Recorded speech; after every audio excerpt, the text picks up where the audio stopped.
Hello बच्चों, कैसे हो सभी। आई होप कि सभी बहुत ही अच्छा कर रहे होगे, लाइफ में बहुत ही मस्त होगे, एंजॉय कर रहे होगे। ओके क्लास, तो हम अपने टॉपिक पे आते हैं। पिछले वीडियो में हमने पाइथागोरस थ्योरम के बारे में एक्सप्लेन किया था, ठीक है ना।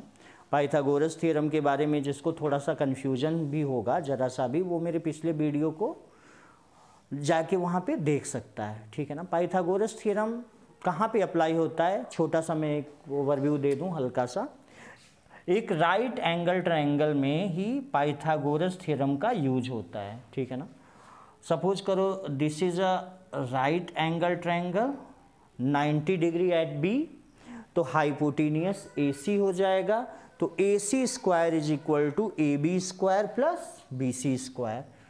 A C square is equal to A B square plus B C square. This is the Pythagoras theorem, A B square plus B C square. यानी जो हाइपोटेनियस का स्क्वायर होता है उसके बेस के स्क्वायर और उसके परपेंडिकुलर साइड के स्क्वायर के सम के इक्वल होता है, ठीक है ना। अब इसी टॉपिक पे रिलेटेड बहुत सारे क्वेश्चन एग्जाम में आते हैं, हर टाइप्स के एग्जाम में आते हैं, ठीक है ना क्लास। तो हम उसे एक्सप्लेन करने जा रहे हैं। आप मेरे साथ बने रहो, वीडियो को लास्ट तक देखो और अच्छे से पूरे कॉन्सेप्ट को समझो, ठीक है ना। पहला क्वेश्चन है, ध्यान से देखो यहाँ पे। A ladder is 17 metre long, reaches at a wall 15 metre high. How fair is the foot of the ladder from the wall, ठीक है ना। ध्यान से समझो, कोई लैडर है, हम अगर उसको दीवार के सपोर्ट पे ऐसे करते हैं तो दीवार कैसे खड़ी होती है, दीवार तो परपेंडिकुलर होती है, ठीक है ना। और वो नीचे बेस उसका क्या होता है, फर्श होता है या ज़मीन होता है। तो जो फर्श और दीवार होती है वो एक दूसरे के परपेंडिकुलर होता है। यानी अगर हम दीवार को हाइट मान लें और जिस पे वो खड़ा होता है, ज़मीन जो होती है, ज़मीन या फर्श, वो एक बेस होता है। हाँ, अगर हम उस पर एक लैडर रखें तो लैडर हमेशा हाइपोटेनियस का काम करता है, ठीक है ना, हमेशा हाइपोटेनियस का काम करता है, ठीक है ना। जैसे मान लो कि यहाँ पे एक लैडर रखा, ठीक है ना, ये, और यहाँ पे कोई दीवार होगी, ये बेस होगा, सपोज करो, ठीक है ना। तो लैडर हमेशा क्या होगा, एक हाइपोटेनियस का काम करेगा। तो अगर हमने पाइथागोरस थ्योरम को समझ लिया और उसका फिगर ड्रॉ कर लिया तो बहुत ही सिंपल है उसकी वैल्यू निकालना, जो कुछ भी कहे। तो देखो इसमें क्या कह रहा है, a ladder 17 metre reaches at a wall 15 metre high. यानी एक वॉल है, यहाँ पे देखिए, समझिए क्वेश्चन को। एक ये वॉल है जिसकी हाइट कितनी है, 15 मीटर। तो वॉल तो ऐसे होगा नहीं, ये इस पे बेस होगा ये। और यहाँ से एक लैडर ऐसे रखा जा रहा है जिसकी जो हाइट है वो कितनी है, 17 मीटर है।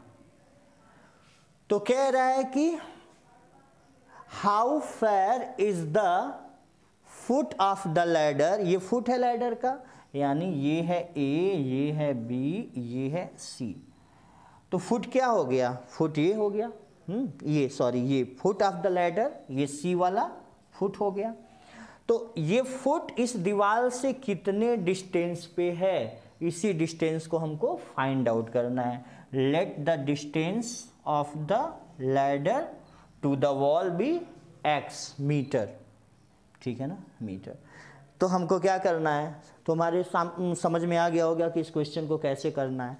तो हम लिखते हैं, हाँ, let A B the wall and AC be the ladder and distance from the foot of the ladder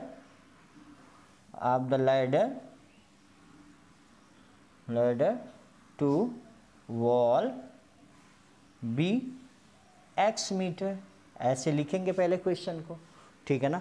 और फिर हम यूजिंग पाइथागोरस थ्योरम हम इजीली इसको निकाल सकते हैं। तो कैसे निकालेंगे, इन ट्रायंगल ए बी सी, ठीक है ना, angle B is equal to 90 degree, तो क्या होगा, A C square is equal to A B square plus B C square, ठीक है ना। A C square is equal to A B square plus B C square. तो बच्चों हमको B C निकालना है, तो यहाँ पे B C square is equal to हो जाएगा A C square minus A B square, ठीक है। तो बी सी स्क्वायर निकालना, put the value, A C की वैल्यू 17 स्क्वायर है और ए बी की वैल्यू हमारे पास 15 स्क्वायर है, ठीक है ना। तो हमारा यहाँ से बी सी स्क्वायर निकलेगा, ठीक है ना। इसको इरेज कर दो कि आप कंफ्यूज ना हो जाना यहाँ पे, ठीक है ना, ये ठीक है। तो 17 का स्क्वायर 289 एंड 15 का स्क्वायर 225, तो 9 माइनस 5 4, 8 माइनस 2 6, तो B C square is equal to 64। तो class B C is equal to under root 64, तो इसकी वैल्यू कितनी होगी, 8 मीटर होगी।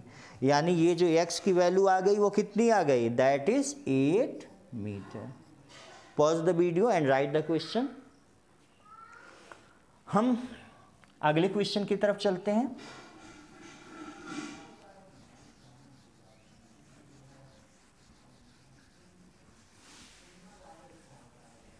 अगले क्वेश्चन की तरफ। A tree is broken at a height of 6 meters from the ground and its top touches the ground at a distance of 8 meters from the base of the tree. Find the original height of the tree. एक बच्चों एक tree है, ठीक है ना। Tree तो हमेशा सीधा खड़ा होता है, तो जब भी ट्री वगैरह खड़ा होता है ना तो उसको हम परपेंडिकुलर ही मान के चलते हैं, ठीक है ना। अब अगर ट्री अगर टूट के गिरता है, अलग अगर बिल्कुल नहीं हुआ है, बस टूटा हुआ है, और टूट के क्या हुआ है, उसका जो टॉप से ही टूटेगा, नीचे से नहीं टूटा है। इस क्वेश्चन में जो ट्री है वो जैसे इस तरीके से मैं अगर आपको एक्सप्लेन करूं, सपोज करो दिस इज द ट्री, ठीक है ना बच्चों। यहाँ पे देखो, दिस इज द ट्री, अगर आपको ये दिख रहा है तो ये ट्री है, ठीक है, ये ट्री है। हाँ, अब ये जो ट्री है, ठीक, ये टूट गया ऐसे रे, बहुत तेज हवा आई और ये टूट गया। तो ये टूट के ये जो हिस्सा है, सॉरी बच्चों, पूरी तरीके से नीचे टूट गया। ये जो हिस्सा है ये टूट के ये नीचे ज़मीन से क्या है, ये बेस है, ठीक है ना। यहाँ पे ये आके टच हो रहा है, ठीक है ना।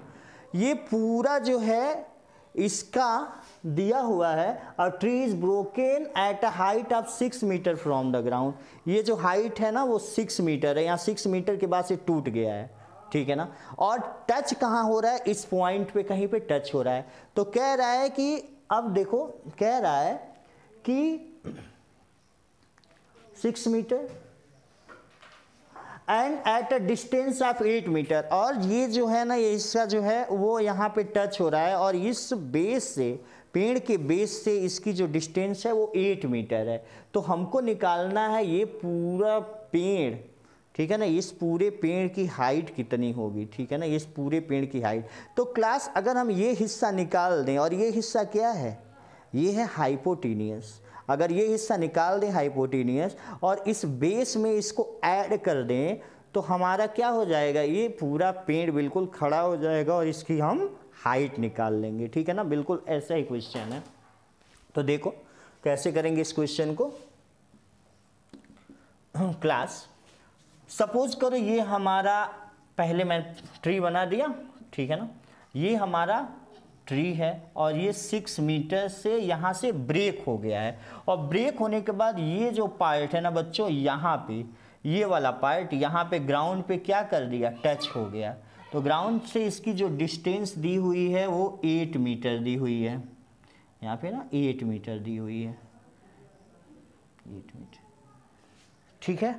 तो हमको क्या निकालना है, ये हाइपोटेनियस निकालना है, फिर इसमें हम ऐड कर देंगे तो आ जाएगा। अब देखो बच्चों क्या हो गया, ये जो हिस्सा है, जो टूटा वाला हिस्सा है, वही तो हाइपोटेनियस है, इसी को हमको निकालना है। हमने एक बार फिगर बना लिया तो हम इसको इजीली सॉल्व कर देंगे, ठीक है ना। तो लिखो यहाँ पे, in triangle A B C angle B is equal to 90 degree, ठीक है ना। यूज करते हैं A C square is equal to A B square plus B C square, ठीक है। तो A C square is equal to ये 8 square plus A B square है ना, 6 स्क्वायर प्लस 8 स्क्वायर, तो ये हमारा 36 प्लस ये हमारा 64, ये हमारा 100, यानी ए सी स्क्वायर की वैल्यू हो गई क्या, 100 हो गई। तो ए सी की वैल्यू बच्चों क्या होगी, 10 होगी, यानी 10, यानी ये हाइपोटेनियस 10 आ गया। तो हाइट ऑफ द ट्री क्या होगा, height of the tree is equal to क्या, A B plus A C is equal to how much, 10 plus 6 यानी 16 मीटर, 16 मीटर इसकी हाइट होगी, ठीक है ना बच्चों। बस ऐसे ही क्वेश्चन हम सॉल्व कर लेंगे, ठीक है। राइट डाउन, बहुत ही अच्छा क्वेश्चन है, बस आप समझ गए कि कैसे है तो आप इजीली निकाल लोगे इसको। वीडियो को वॉच करके आप इसको आप ले सकते हो। एक और question, a right angle triangle is isosceles. कोई राइट एंगल ट्रायंगल है वो आइसोसेलेस है, मतलब कि राइट एंगल ट्रायंगल अगर आइसोसेलेस होगा तो हाइपोटेनियस तो सबसे बड़ी साइड होती है, इसका मतलब जो परपेंडिकुलर साइड है और बेस साइड है वही दोनों इक्वल है। आइसोसेलेस ट्रायंगल में क्या होता है, दो साइड इक्वल होती हैं। तो let the equal sides be x each, suppose A B C is a right. तो ऐसे लिख लो, क्वेश्चन थोड़ा लिखना चाहिए। Let triangle A B C angle B is equal to 90 degree is an isosceles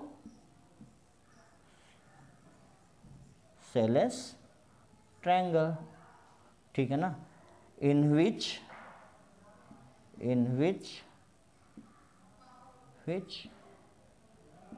AB is equal to BC is equal to X। तो हमको क्या निकालना है, अब क्या दिया है, if the square of the hypotenuse is 50 metre square, यानी इस हाइपोटेनियस का स्क्वायर दिया है। Here A C square is equal to 50 दिया हुआ है, और हमको क्या निकालना है, ए बी और बी सी साइड निकालनी है। तो चलिए देखते हैं। वी नो दैट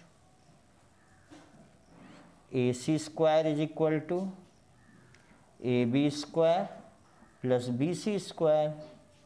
तो ए बी स्क्वायर क्या है, एक्स स्क्वायर, और बी सी स्क्वायर क्या है, ये भी एक्स स्क्वायर है। और ए सी स्क्वायर की वैल्यू कितनी, यहाँ पे A C square is equal to A B square plus B C square. A C square 50 दिया है और ये दोनों एक्स स्क्वायर दिया है। तो यहाँ पे देखो, put the value 50 is equal to क्या हो जाएगा, x square plus x square 2x square, ठीक है ना। तो 2x square is equal to 50, तो x square is equal to ये 2 इधर ट्रांसफ़र कर दो तो ये डिवाइड हो जाएगा, 50 डिवाइडेड बाई 2 यानी 25, ठीक है ना। तो x square is equal to 25, then what is the value of x is equal to 5। तो कितना हो जाएगा, सब कुछ सेंटीमीटर में दिया है, तो ये भी 5 मीटर हो जाएगा और ये भी 5 मीटर हो जाएगा, ठीक है ना बच्चों। इस तरीके से हम क्वेश्चन सॉल्व कर सकते हैं। बच्चों एक छोटा सा और क्वेश्चन है, ठीक है, देखते हैं। पिछली वीडियो में शायद मैंने उसको एक्सप्लेन किया था। अगर कोई राइट एंगल ट्रायंगल, हमको किसी ट्रायंगल की 3 साइड्स दी हुई हैं, ठीक है ना, जैसे मान लो कि 3 है, 4 है, 5 है, 3 साइड दी हुई हैं। तो हम कैसे पहचानेंगे कि ये एक राइट एंगल ट्रायंगल है, ठीक है ना। तो इसको पहचानने का एक ही तरीका है क्लास, ठीक है ना। बड़ी साइड का स्क्वायर हम पहले करेंगे, बड़ी साइड का स्क्वायर करेंगे। अगर इन दोनों साइड के स्क्वायर के सम के इक्वल आ गया तो हम बोलेंगे this is the sides of a right angle triangle. This is okay class. एक दूसरे टाइप का क्वेश्चन लेता हूँ मैं यहाँ पे। अगर हमारे पास किसी ट्रायंगल के साइड्स दी हुई हैं, ठीक है ना, किसी ट्रायंगल की साइड्स दी हुई हैं जैसे 3, 4 और 5, और हमको पता लगाना है कि ये ट्रायंगल की जो साइड्स है वो किसी राइट एंगल ट्रायंगल की साइड्स हैं कि नहीं है। तो ये हम कैसे पता लगाएंगे? तो कोई दिक्कत नहीं है।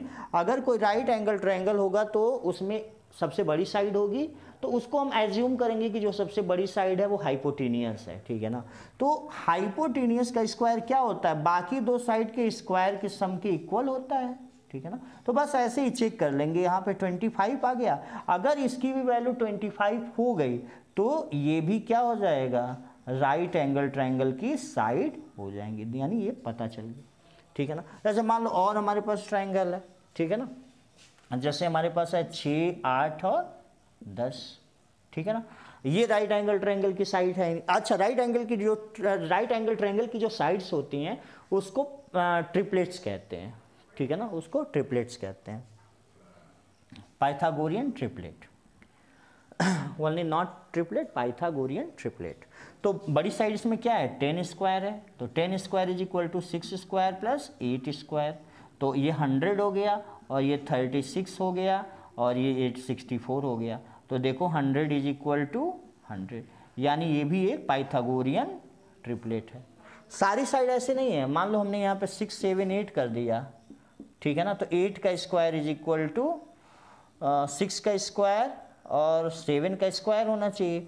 तो देखो ये 64 है, ये तुम्हारा 36 है और ये 49 है, ठीक है ना। तो this is not equal to 64, this is not equal to 64, this is not the sides of right angle triangle, so this is not the Pythagorean triplet, ठीक है ना। इस तरीके से हम पहचान सकते हैं बच्चों, ठीक है ना। Okay, have a good day, bye bye. सभी मेरे वीडियो को लाइक और सब्सक्राइब करते रहना, दोस्तों को शेयर भी करते रहना, अच्छे कमेंट करो। Okay, have a good day, bye bye. फिर मैं मिलता हूँ नए चैप्टर के साथ और नए जोश के साथ।